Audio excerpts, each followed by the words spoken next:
you're basically on a raw food diet all the time now, is that correct? Yes, 100% raw Okay. vegan diet.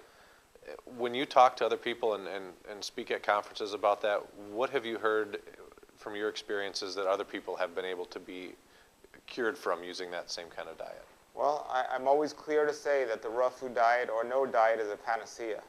There's no one food or one way of eating that's going to say that this can alleviate all disease and illnesses.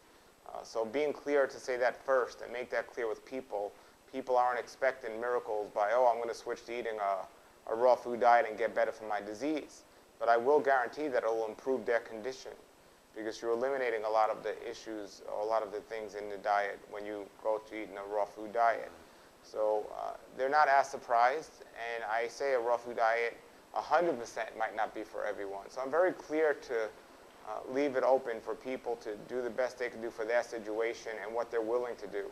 Not everyone's willing to stop eating cooked food, and they don't have